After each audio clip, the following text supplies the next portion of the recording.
All right, there they are. Is it going? Hope it's going. Sometimes I can't see if it's going to work or not. All right, so tonight I wanted to talk a little bit more about something that is not about really Lori. This has to do with me and the things that I was going through in this time. This was the such a hard time. This was in January of 2020, and a lot of people have probably seen this video at some point. I remember this was my cry for help.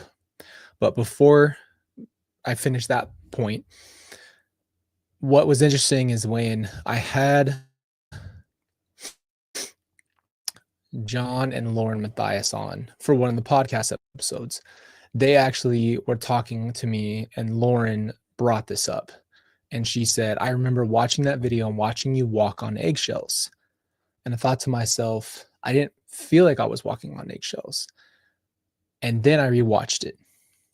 So, what I realized I was doing in my behavior, and tonight's going to be more about behavior. And what I've been learning through this whole process is not just about healing and not just about moving on. It's about recognizing what you've experienced so you can also realize what shaped you into the person that you are, and the bad and the good and everything, right? So basically what I want to do tonight is pick apart a little bit of where I was at in that time with you guys, react to those moments, but talk about the psychological aspects and the reason I've changed so drastically in the last 5 years in the relationship that I had with my own mother. Now, I bring her up as the example because that is obviously one of the number one things that number one relationships that affects you. And that is your first person that you come into contact with is your mother. So I want to talk about it because I want you guys to know how much it has affected me and how I've climbed out of this place, how I'm not in this place, and how it took a lot of realizations to get to that point. So we're gonna pull it up. I'm gonna say hi to you guys before we jump right in. Hi from Arkansas. Glad to be here tonight. Glad that you're here tonight. Like I said, this has been a big realization of the pains of my life that I'm learning how to deal with, and the son that I was and the man that I want to be now. So we're going to get right into it. Mom, I want to talk to you like I'm sitting across the room from you. I don't even know how to start and say what I want to say, but I'm so hurt. This was, like I said, this was January 2020. So this was a cry for help. This was the most uncomfortable thing ever. And I was trying not to somehow, I didn't even realize until Lauren said this, I was still walking on eggshells, scared of saying the wrong thing. Yes, we are watching a video, me watching me. That's a little wild. I like this. That's funny. But I can see it already. I'm, first of all, so uncomfortable because this whole situation was very new to me. But this was all that pain unexpressed and still trying to give my mom this undeserved flowers for being my mom. And I'll explain that as we go. Can't Tell tell me you if you a guys few can't other hear it. ways. I can't even explain to you how much this affects so many different people. I'm not sure if you know that or where you're at, what you're doing.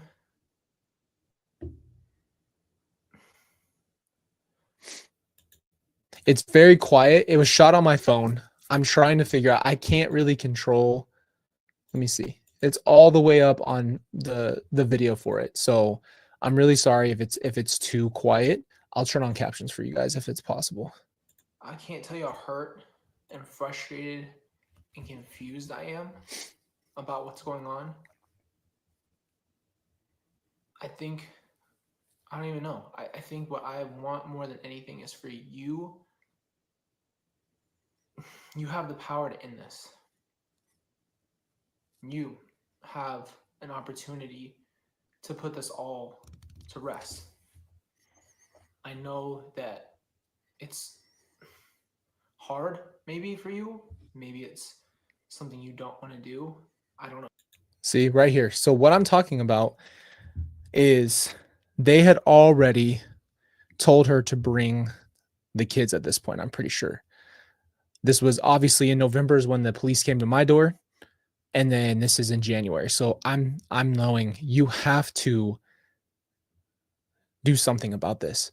Now, I'm so much more upfront and honest and emotionally aware and not afraid to talk about this stuff.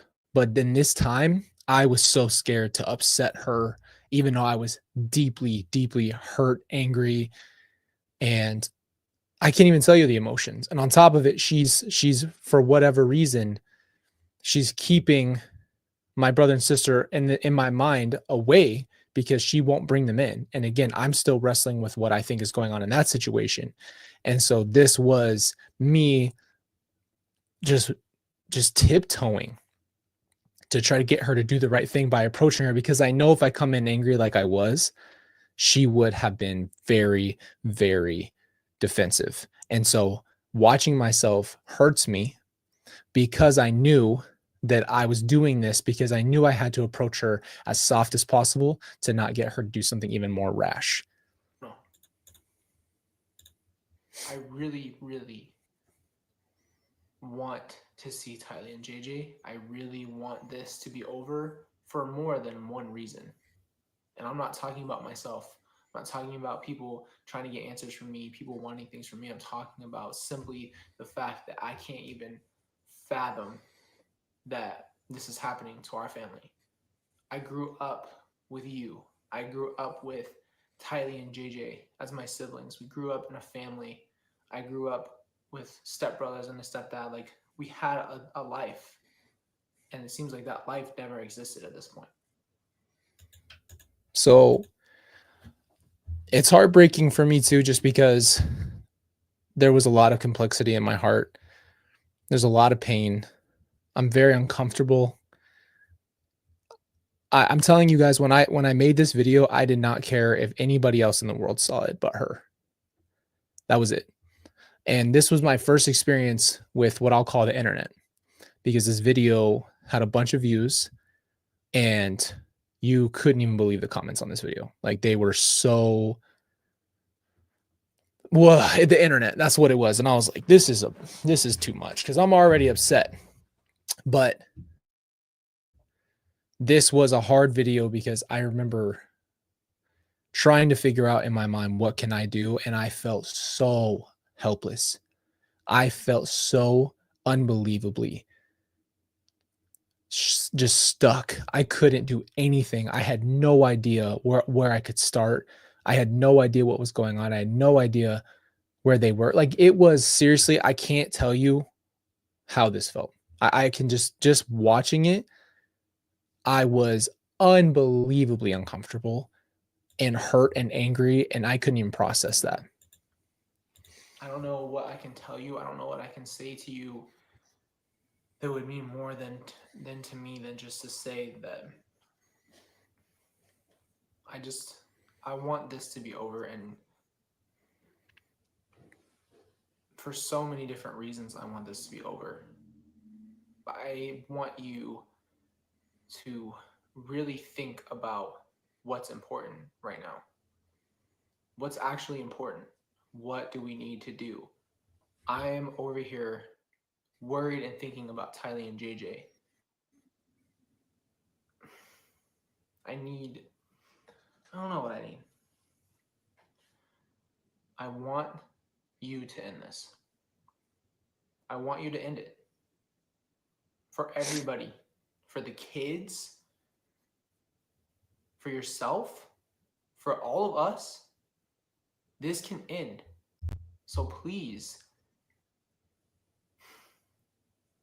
from me, from the person that I've been closest to you my whole life. In 3 years, we're not as close.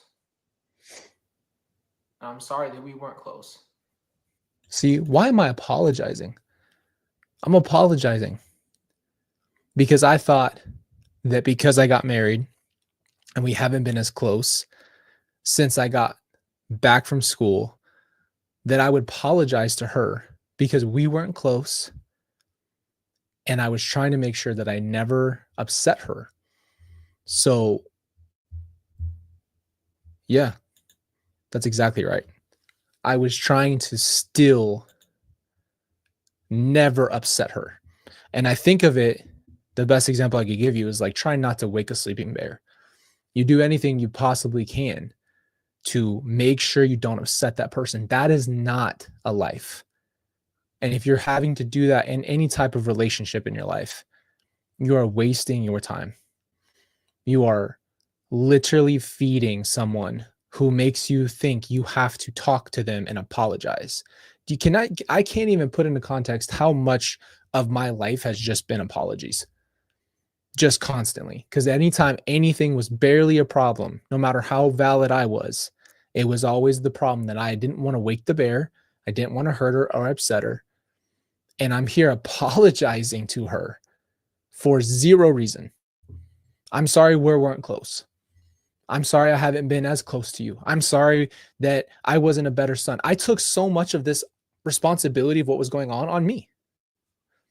I blamed myself. And that's what I'm coming out of right now. Realizing how messed up this was. This was not something that should have ever happened, obviously, as far as the situation, but the dynamic between mother to son was all, just as messed up before as all this, whenever this happened, right? Like we already had this dynamic. So that's also on top of everything else. But the apology is crazy. But that doesn't excuse a fact for anything. I'm so upset. I can't even tell you. I can't even tell you how much my feelings hurt. How bad. I don't have words to Is it formulate for frozen? you. I don't. I have so much anger. I have so much things I want to say out of anger, which I know it isn't right to do. I have so many things that I want to ask you. I have so many things that I just want to put in your What in the place. world? And I have a million other people who Did want I the same freeze? thing. And I'm looking at myself frozen. Hold on.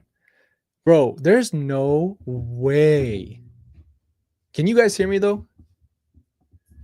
There's no freaking way that it's frozen.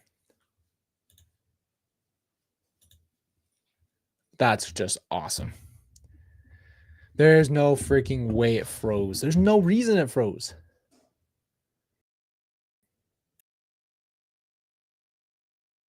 it just sucks. This all sucks. And I just need this to end for Tylee and JJ. I need this to end for you. I need this to end for all of us. This is not okay. This is not cool. This needs to be done. Please just understand. Can you guys still hear me? I don't know why the camera.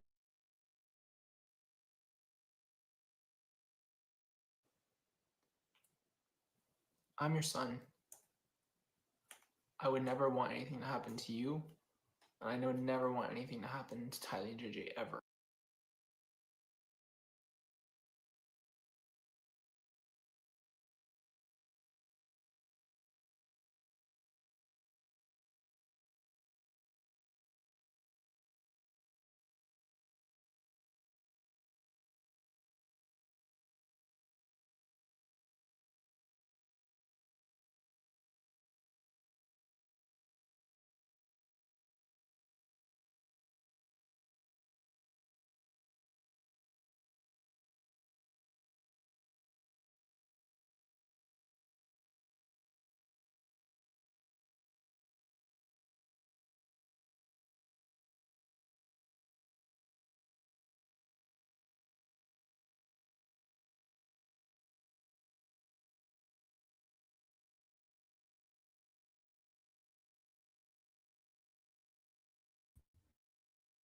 I fixed it.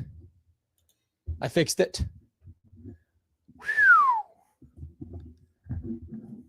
Are you still there? Gosh dang it, bro. This is ridiculous.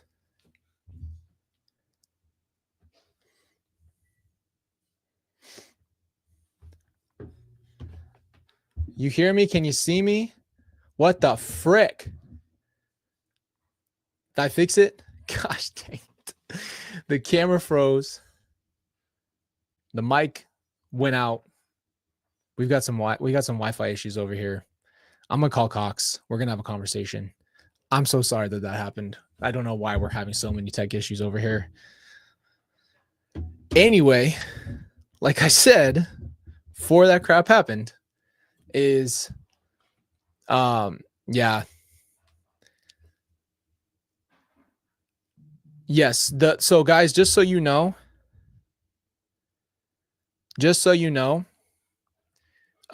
the video that I made in the box over here somewhere is a very, very old video shot on my phone. So it looks like that it just permanently. That's just how it is. I have a camera now. It's obviously the qualities between the two is going to be very different. So again, I catch myself apologizing like crazy still to this day. Like I will bump into somebody. And again, this is something that's a dumb example. If you bump into somebody, you say you're sorry. What I'm saying is I always apologize as a first response. If you bump into somebody, you should apologize, because especially even if it's an accident, you're like, yeah, I'm sorry.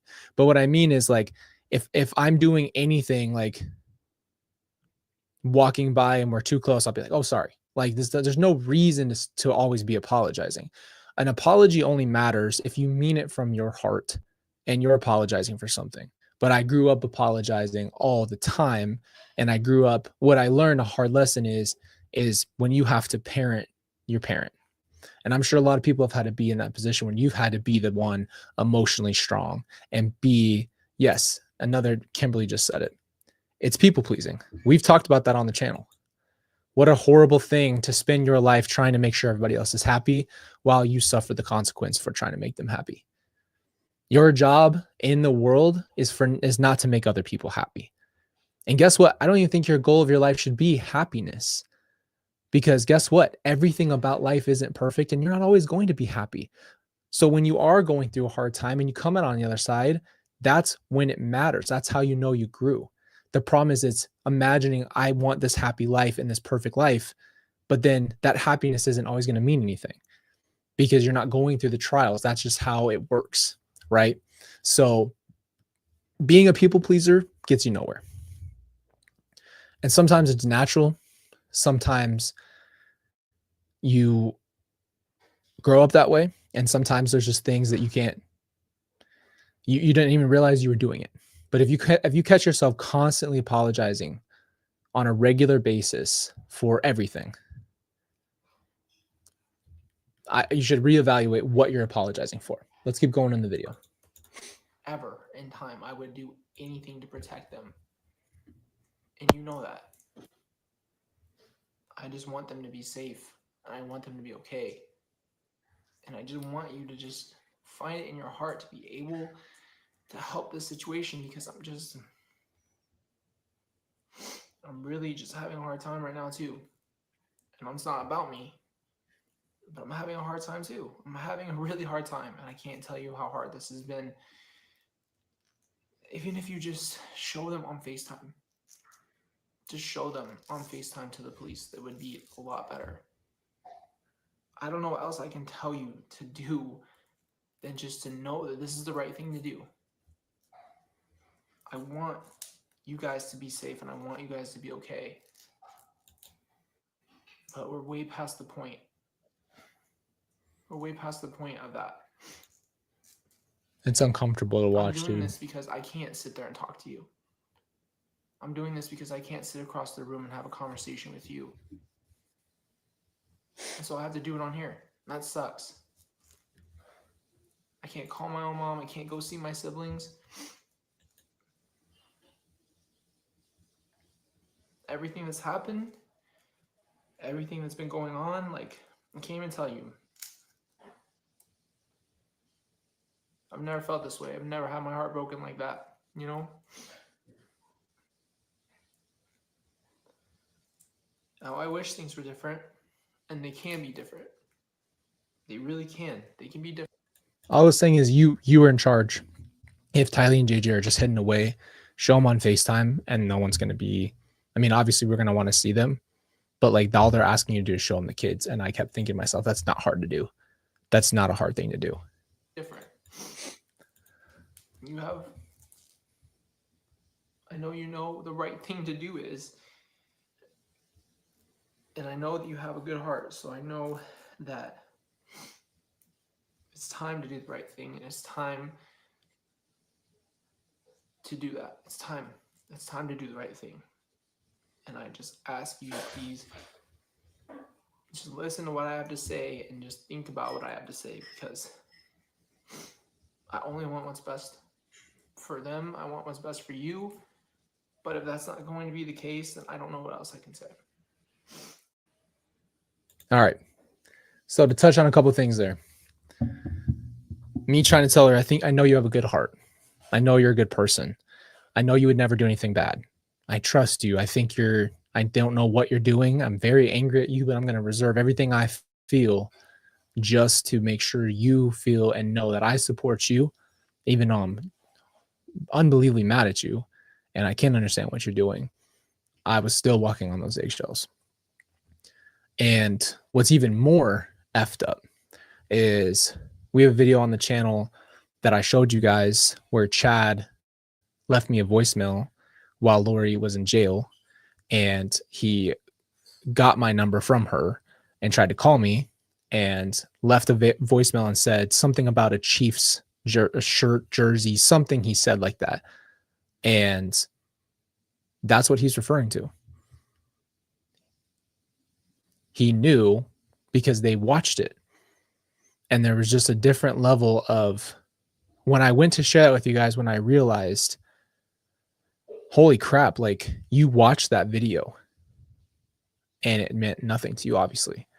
And in that time, what I haven't really been able to put into words till now is, in that time, I felt like I almost felt like it was somehow my responsibility to try to fix everything. And that just comes from childhood. You know, that comes from the pain of being a people pleaser and trying to make sure that everybody has what they need and feel responsible for everything, like everything's your fault. And in that time, I thought, after I found out about the kids, I started thinking, I'm the only one that can talk her off the ledge. I'm the only one who can do this. I'm the only one that can get through to her now, because she won't listen to anybody else. And then we have those conversations on the phone, and it all led from one to another. And you know what's so crazy? I've had more and more moments of letting this go as this, I'm just going to call it for what it is, this parental abuse that I've experienced with her. And the more I go back, the more I realize what it was. And over time, in our conversations, like the interview that we did, after that, I changed a lot in my viewpoint of her, and it helped me. It saved me from pretending and creating someone in my mind. And I'm going to be honest, I think all human beings, we create versions of people in our mind that might not actually exist. And especially as a child, you're going to create the best version of your parent, and you're going to say they did the best they could, and you're going to make a list for them of all the good things they did. And if they're in your life and they're like that, they're going to let you know they did everything for you. And they're going to make it very clear that they've done X, Y, and Z for you your whole life, and they took care of you, and they bought you toys, and they got you a car when you were whatever. Like they're always, those type of parents hold that stuff over you, rather than it being, I love you and this is why I did this. And when you grow up that way, you come to a point of what I'm trying to deconstruct, whatever the word would be, come out of that. And it's just now there. And then this last time that I saw her in court is when I had that moment of break, and I needed it. And I didn't even know I was coming, but I had that moment where I felt the break from her permanently, where I said, that's not my mother. And that was, get out of here, Nat. Trying to fly in my mouth in the middle of a conversation. What a jerk. But I did that game where I always said my mom. And now, if I'm being honest with you, I really do look at her as Lori Vallow. Let's call her Lori Daybell. And that's it. My biological mother is gone to me, and my family's gone, and it's just an acceptance. You get to that point. What I know is coming at some point is another victim impact statement, and I'll be ready to do that when the time comes, if I'm asked to. I'm not gonna ask to do it. If they want me, they know that I'll do it. If not, then that's fine too. It's for other people. It's to get that out there. That's what's best for everybody who's been affected by this. But I don't even need the validation anymore of, I used to think I needed to like say this stuff to her. That would be so freeing, right? Like it'd be so freeing to be like, you're not my mother. You know, you've shown me that. You've changed. I mean, there's like a part of you that wants to do that, that wants to say all of those things for closure, for everything, right? Just so you can get it off your chest.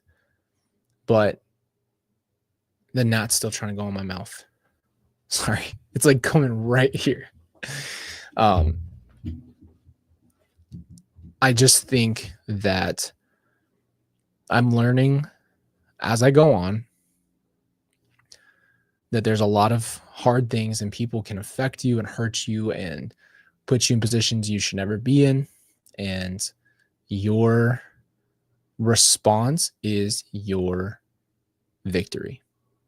Your response is who you are. And you will grow, and you will see who you are when you're in a trench and the bombs are coming, and you find out who you are right then and there. And I found out for myself that I don't need the validation for Lori to know how hurt I am. I don't need her to know personally anymore. I felt like I needed to tell her one day. And you know what's even more messed up? When I had the interview, I wrote out, because I was really struggling with the part of the Bible. You know, we're going to look it up too. We'll just look it up because it's just easier to explain it. Hold on. Honor your mother and father. We're going to pull it up. It's in Exodus. It's a commandment. And this was where I was struggling spiritually to wonder if I don't honor what she did for me, maybe I'm doing the wrong thing by not telling her that she did things right. But Exodus 20:12 says, honor your father and your mother, that your days might be long in the land of the Lord, that the Lord God has given you. And then it goes on, and another one is Ephesians, which is, children, obey your parents in the Lord, for this is right. Honor your father and mother. This is the first commandment with the promise that it may go well with you, that you may live long in the land. Fathers, do not provoke your children to anger. Bring them up in discipline and instruction in the Lord. And so I'm gonna be honest with you. I bring that up to you guys because that's what I struggle with. It's like, how do I honor someone, right? What does honor mean? How do I honor someone who's blasphemous to God, who's hates to be, we'll never say that she's wrong. We'll never admit a thing. We'll blame everybody else. We'll make you feel like you're crazy. We'll make you think that you have no idea, right? But this is what I struggled with, right? Am I being biased? Am I saying you've hurt me too much? Am I being unforgiving? Like, these were struggles I was with. And I think that it's really like a choice at the end of the day, regardless of if somebody apologizes to you or not. How are you going to respond? Because my apology is never coming. And I don't think Tylee, JJ, or Charles are ever going to get an apology. I don't think Tammy's ever going to get an apology. And I don't think that Brandon's ever going to get an apology, and anybody else that they might have hurt. And as hard as that is to say, it's the reality. So if you sit on your hands and wait for an apology, you will be there for the rest of your life. which is going to cause bitterness, more anger, more disdain, more problems for you. You're drinking the poison at that point. And that's what unforgiveness becomes. And I bring all this up because this is where I was at, struggling. Like, should I apologize for being, not the best kid all the time? Right? Like, I always felt like I honored her as a parent growing up, overly honored and overly stated the good and overly shined the light, and always took away and said, well, you've done all these good things. And so now that I'm 29 years old and going through my own life and trying to be a better person, trying to learn about what it means to forgive, what the Bible means in real context, not just the words, but what it's supposed to mean applicably to our lives. And, all these questions that I get, this is what it all comes down to. And I feel like personally, I've tried my best to just say, this is how you move on. This is how you move forward. And when you talk about it, it doesn't mean you're going backwards. Talking about it is the power. You hold the power that there is nothing that someone else can do to make you act a certain way. There's nothing that someone can do to make you do something. There's nothing that they can force you to do. You choose, even when you're hurt, even when you're angry, even when you're sad, even when you're happy. We still make choices. And that's what it all comes down to. And I'm learning for myself to try to be that person that says, okay, I'm not going to get something from somebody. That's not something I should force them to do. And hold on, I got a good text over here. 1 Timothy 5:8, but if anyone does not provide for his relatives and especially for the members of his household, he denied to faith and is worse than an unbeliever. Parents have responsibility to their children. Yes, you're exactly right. You're exactly right. The parents have the responsibility of children. And I know that there's other people in this chat, in this community, that have experienced this in some part of their relationship with somebody. Or maybe you're just hearing about it. But this is all about, what do you do with this stuff? How are you going to wake up tomorrow and respond to your life? How are you going to go forward? Because there's either going forward or doing nothing. And that's so heavy on me right now. That's so heavy on what I'm trying to do right now and what I like to share with you guys. Because when I'm learning something, I want to help other people if I can. And I don't always explain it perfectly. I know that. But I always do hope that something good comes out of the situation. That's always been my only reason that I want to do things, is help other people. And if a lesson that I learned or that you learn crawling through glass and getting destroyed by life, and you come out on the other side and you can say, hey, here's 10 years worth of experience and pains and brokenness, and I'm going to tell you all about it so you can have an understanding of the lesson I learned. That's it. That is what is so valuable when it comes to us sharing our stories. So I encourage you guys to continue to be strong. Hold on. I posted today. I'm not going to lie, like, even talking about it, I get emotional, but like, I posted today on Twitter, and then I posted over on the community tab, and you guys were saying how much you needed that and how you're in that place. And my heart was just touched, because I know that place. And I talk about that place a lot on this channel, because there's too much of that in this world not being recognized.